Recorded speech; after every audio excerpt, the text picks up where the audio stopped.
Hello dear students, welcome back to our channel. આજે આપણે આ વિડીયોની અંદર પેપર નંબર 8નો સેક્શન એ જોઈશું. ત્યાં સુધી જો ચેનલ પર નવા હોય તો પ્લીઝ ચેનલને લાઇક, શેર અને સબસ્ક્રાઇબ કરી દેજો, જેથી આવનારા દરેક વિડીયોની નોટિફિકેશન તમને મળતી રહે અને ઇઝી રીતે તમે પેપરનું સોલ્યુશન કરી શકો. આપણે શરૂ કરીએ સેક્શન એ, એનો દાખલા નંબર 1, જેની અંદર આપણને વિકલ્પો આપેલા છે, બરાબર, અને એમાંથી સાચો જવાબ પસંદ કરીને લખવાનો છે. તો અહીંયા જોઈએ તો ax + 2y = 7 અને 2x + 3y = 8 ને અનન્ય ઉકેલ હોય તે માટે a naught is equal to ખાલી જગ્યા. તો અહીંયા શું આવશે? ઓપ્શન આપણને આપેલા છે, તો કઈ રીતે ગણતરી કરીશું? તો અહીંયા જોઈએ તો અનન્ય ઉકેલની વાત કરેલી છે. તો અહીંયા આપણે a અને b ના પદ લઈએ તો આ રીતે લખી શકાય કે a1/a2 not is equal two b1/b2. તો એ પ્રમાણે આપણે એ કિંમત મૂકીએ તો એ આપણને a ની કિંમત આપેલી નથી, તો a એમના એમ a2 એટલે કેટલા? તો a2 થશે 2 not is equal two b1 b2 કેટલા? 2/3, બરાબર.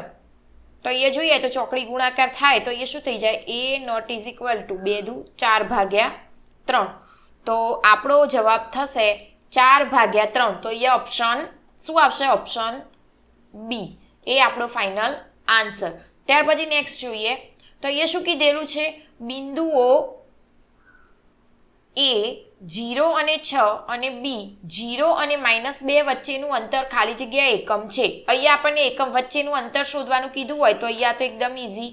ab બરાબર આપણે સૂત્ર પ્રમાણે x1 x2 y1 y2 વાળું સૂત્ર, તો એની અંદર 0 - 0 નો સ્ક્વેર પ્લસ અહીંયા થશે 6 - 2 માઇનસ હોય તો માઇનસ માઇનસ પ્લસ થઈ જાય.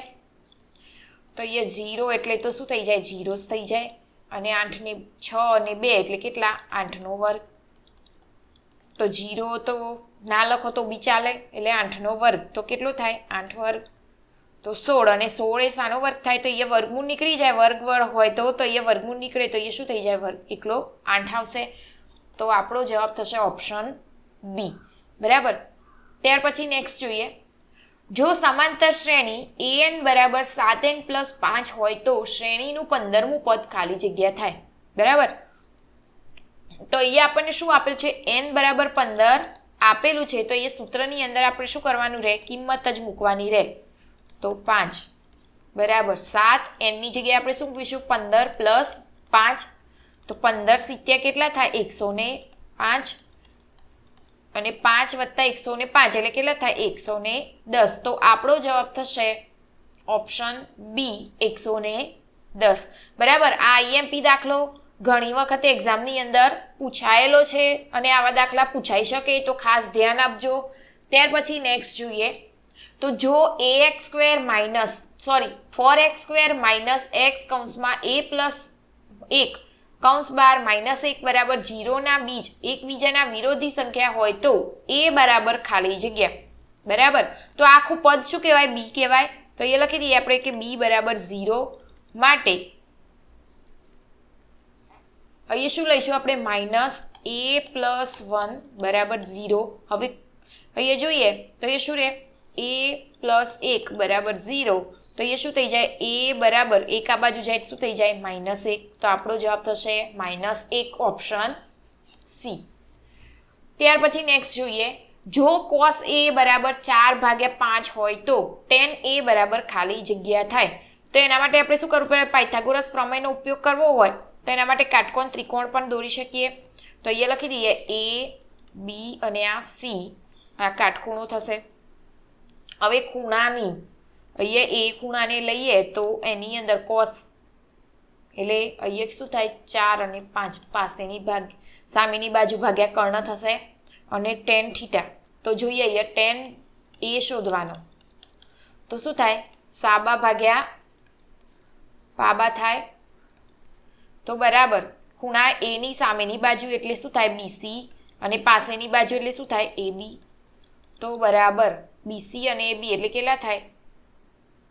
તો એ જોઈએ તો 3/5 4 કારણ કે અહીંયા ઓપ્શનમાં તમને ખબર જ છે કે અહીંયા ગમે તે એક બાજુ 3 આપેલી છે તો આ બાજુ શોધી લઈએ અથવા તો ના ખબર હોય તો પાયથાગોરસ પ્રમેયનો ઉપયોગ કરી બીસીની બાજુ શોધી લેવાની તો 3/4 થશે તો આપણો જવાબ થશે ઓપ્શન બી.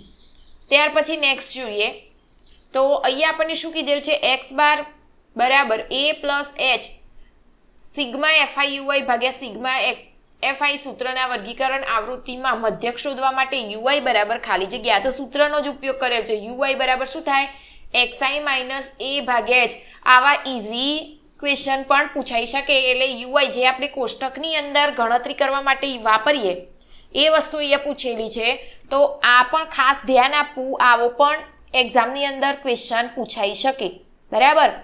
હવે ત્યાર પછી નેક્સ્ટ જોઈએ નીચેના કૌંસમાંથી પસંદ કરી સાચો જવાબ આપો તો અહીંયા આપણને ગુસા 132 અને 187 બરાબર 5x પ્લસ 1 હોય તો x બરાબર ખાલી જગ્યા તો પહેલાં તો આપણે શું કરવું પડશે 132 ના અવયવ પાડી દઈએ તો શું થાય 2 66 2 33 અને 3 11 એ જ રીતે 187 ના શું થાય તો 11 અને 17 બરાબર. તો અહીંયા જોઈએ તો 132 બરાબર શું થશે તો 2 કેટલી વખત 2 ની 2 ઘાત 2 વખત એટલે 3 ગુણ્યા 11 એ જ રીતે 187 બરાબર શું થાય 11 ગુણ્યા 17 તો આમાં ગુસા શું નીકળશે 11 નીકળે તો એ લખી દઈએ ગુસા એટલે કે જે કોમન નીકળતી હોય એવી સંખ્યા બંનેમાં હોય એવી તો 11 11 આવે એટલા માટે અહીંયા ગુસા 11 બરાબર. તો માટે અહીંયા ગુસા બરાબર લીધેલો છે ને એટલા માટે 5x પ્લસ 1 બરાબર 11 આ રીતે લખી શકાય. હવે આને આપણે સાદું રૂપ આપીએ તો 5x બરાબર 11 એક આ બાજુ જાય તો શું થઈ જાય -1 તો 5x બરાબર 10 11 માંથી 1 જાય એટલે કેટલા રહે 10 તો x બરાબર 10/5 અને 5 દુ 10 એટલે x બરાબર શું મળ્યું 2 મળશે તો આપણો જવાબ થશે 2 તો x બરાબર 2. ત્યાર પછી નેક્સ્ટ જોઈએ તો એ શું કીધું છે બહુપદી p of x બરાબર x² માઇનસ 3x પ્લસ 2 નો આલેખ ખાલી જગ્યા છે તો અહીંયા દ્વિઘાત હોય બરાબર દ્વિઘાત હોય તો પ્લસ હોય તો નીચેની તરફ હોય અને માઇનસ હોય તો ઉપરની તરફ તો કિરણ અને રેખા તો આવશે નહીં તો શું આવે પરવલય આકાર થશે બરાબર. ત્યાર પછી આગળ જોઈએ પાસાને એકવાર ફેંકવામાં આવે તો વિભાજ્ય સંખ્યા મળવાની સંભાવના ખાલી જગ્યા છે. હવે પાસાને ફેંકવામાં આવે તો કુલ પરિણામ કેટલા મળે એકવાર ફેંકતા 6 પરિણામ મળે કયા કયા 1 2 3 4 5 અને 6 એટલે કે કુલ પરિણામ કેટલા થયા 6. હવે આમાંથી વિભાજ્ય સંખ્યા કીધી હોય તો વિભાજ્ય સંખ્યામાંથી કઈ 4 અને 6 તો કેટલી થઈ 2 તો 2 કા 2 અને 2 તરી 6 એટલે આપણો જવાબ શું થશે 1/3 તો આ આપણો ફાઇનલ આન્સર બરાબર. ત્યાર પછી નેક્સ્ટ જોઈએ તો અહીંયા આપણને શું કીધું છે 5 cot² θ માઇનસ 5 cosec² θ બરાબર ખાલી જગ્યા તો અહીંયા આપણે જોઈએ તો 5 cot² θ માઇનસ 5 cosec² θ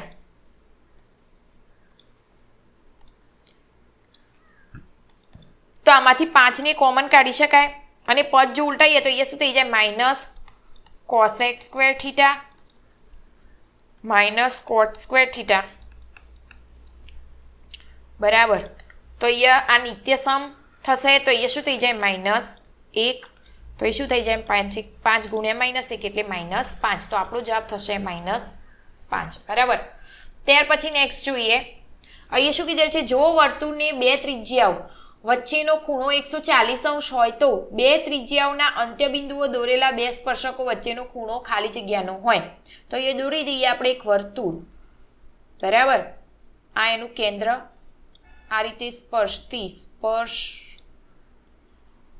બિંદુઓ દોરી દીધા તો અહીંયા O A B અને અહીંયા P નામ આપી દીધું. આ બંને વચ્ચેનો ખૂણો 140° આપેલો છે અને આપણને આ ખૂણો સામેનો શોધવાનો કીધો હોય તો આપણને એટલી ખબર પડે કે સામસામેના ખૂણા કેવા હોય પૂરક હોય બરાબર. તો એટલા માટે પૂરક કોણનું માપ કેટલું થાય 180 તો 180 માઇનસ 140 કરીએ તો આપણને શું મળશે આ ખૂણો મળી જાય કેટલો થાય 40° છે એકદમ ઇઝી બરાબર. તો આપણો જવાબ થશે 40°.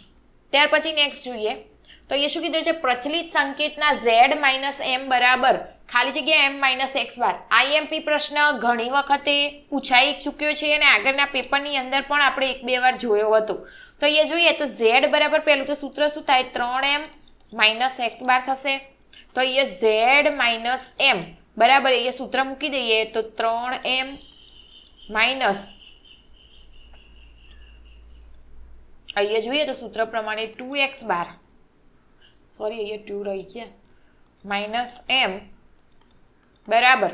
તો અહીંયા જોઈએ તો m 3m માઇનસ 1m એટલે શું થઈ જાય 2m થશે માઇનસ x બાર બરાબર 2 કોમન નીકળે તો એ શું રહે m માઇનસ એક્સ બાર. તો એ જુઓ m માઇનસ એક્સ બાર તો આપેલો છે આપણે વચ્ચેની કિંમત શોધવાની થાય તો કેટલી થશે 2 બરાબર. ત્યાર પછી નેક્સ્ટ જોઈએ તો અહીંયા શું કીધેલ છે ખરા ખોટા. અહીંયા ખરા ખોટા આપેલા છે લસા 10 20 અને 30 નો લસા 6000 થાય ના થાય બરાબર. તો એટલા માટે આ વિધાન કેવું તો ખોટું.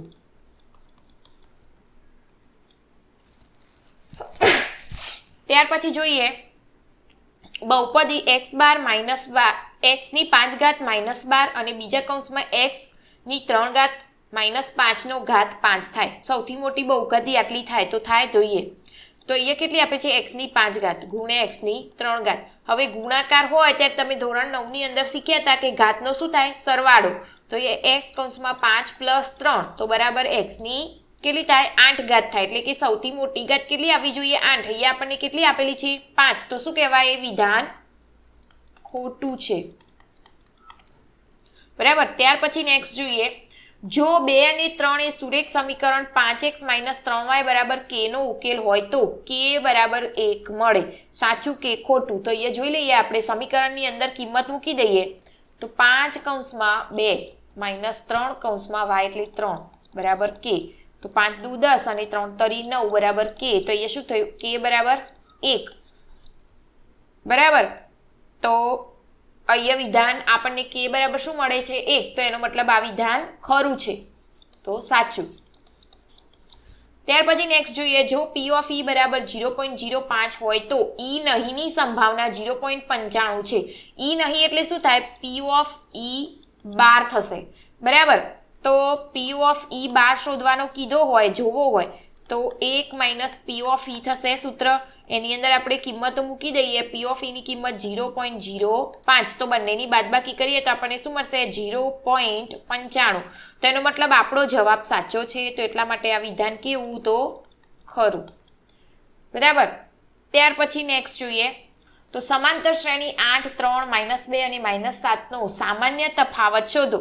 સામાન્ય તફાવત એટલે શું થાય d થાય. અહીંયા શું કીધું છે એક વાક્યમાં જવાબ એટલે ખરા ખોટા છે નહીં. તો d બરાબર શું થશે તો જોઈએ અહીંયા d બરાબર a2 - a1 એટલે 3 - 8 બરાબર કેટલા થાય -5. તો બરાબર અહીંયા જવાબ શું આવે -5. એકદમ ઈઝી દાખલો હતો. ત્યાર પછી આગળ જોઈએ જો TP અને TQ એ ખૂણા O કેન્દ્રના વર્તુળમાં ખૂણો POQ બરાબર 60 બને તેવા સ્પર્શક છે તો ખૂણો PTQ શોધો. આ આગળ આપણે ગણ્યો એ જ રીતે દાખલો છે બરાબર. ધ્યાન આપજો. તો અહીંયા એક વર્તુળનું કેન્દ્રથી આ બે સ્પર્શક બતાવીએ તો આ રીતે બનશે. તો અહીંયા ખૂણાના નામ આપી દઈએ ખૂણો O પછી PQ અને આ T. અહીંયા આપણને એક ખૂણાનું માપ આપેલું છે કેટલું ખૂણો POQ એટલે આ ખૂણાનું માપ કેટલું 60 અંશ. આપણે T નું માપ શોધવાનું હોય તો આગળ જેમ જોયું તું પૂરક કોણ વાળું તો અહીંયા લખી શકાય ખૂણો POQ પ્લસ ખૂણો PTQ બરાબર કેટલા થાય 180. સામસામેના ખૂણા પૂરક કોણ હોય તો આનું માપ આપણને ખબર છે 60 અંશ. આપણે ખૂણો T શોધવાનો છે બરાબર 180. તો ખૂણો PTQ બરાબર 180 -60 તો કેટલા વધશે અહીંયા 120. તો આપણો PTQ ખૂણો કેટલો થશે 120. ત્યાર પછી નેક્સ્ટ જોઈએ યાદચ્છિક રીતે પસંદ કરેલા લીપ વર્ષ લીપ વર્ષ ન હોય તેવા વર્ષમાં 53 રવિવાર આવે તેની સંભાવના શોધો. હવે લીપ વર્ષ ન હોય તો દિવસ કેટલા હોય 365 અને દરેક અઠવાડિયાની અંદર કેટલા દિવસ હોય તો 7. તો 7 વડે ભાગાકાર કરીએ તો પહેલું તો 7 પંચા 35 કેટલા વધશે 1 ઉપરથી 5 તો એ શું આવે 7 દુ 14. તો આ 1 વધ્યો તો એનો મતલબ શું થાય તો 7 દિવસ 9, અહીંયા શેષ કેટલી વધી 1, તો આપણો જવાબ થશે સંભાવના 1/7, બરાબર. અને એની જગ્યાએ જો લીપ વર્ષ હોય એવું હોય તો 366/7 કરવાનું રહેશે. ત્યાર પછી નેક્સ્ટ જોઈએ, નીચે આપેલા માહિતીનો બહુલકીય વર્ગ જણાવો. અહીંયા બહુલકીય વર્ગ જણાવવાનું કીધું છે, તો અહીંયા જોઈએ તો બહુલકીય વર્ગ એટલે 17 એ સૌથી મોટી આવૃત્તિ થશે, તો એનો વર્ગ કયો થાય 30 અને 40, તો અહીંયા જવાબ આવશે 30/40, બરાબર. ત્યાર પછી નેક્સ્ટ જોઈએ જોડકા જોડો. તો અહીંયા જોઈએ તો ગોલકનું ઘનફળ, તો ગોલકનું ઘનફળ શું થાય 4/3 πr ઘન. ખાસ સૂત્ર તૈયાર કરજો. અર્ધગોલકની વક્ર સપાટીનું ઘનફળ શું થશે તો 2πr², બરાબર. ત્યાર પછી નેક્સ્ટ જોઈએ તો શું કીધેલું છે વર્તુળનું ઘનફળ. વર્તુળનું ઘનફળ શું થાય તો πr². અને લઘુચાપની લંબાઈ તો શું થાય πr/180, બરાબર. તો અહીંયા આપણો સેક્શન એ પૂરો. ત્યાર પછી આપણે આગળના નેક્સ્ટ વિડીયોની અંદર આપણે પેપર નંબર 8નો સેક્શન બી જોઈશું. ત્યાં સુધી જો ચેનલ પર નવા હોય તો પ્લીઝ ચેનલને લાઇક, શેર અને સબસ્ક્રાઇબ કરી દેજો. સબસ્ક્રાઇબ કરવાનું ભૂલતા નહીં, જેથી આવનારા દરેક વિડીયોની નોટિફિકેશન તમને મળતી રહે.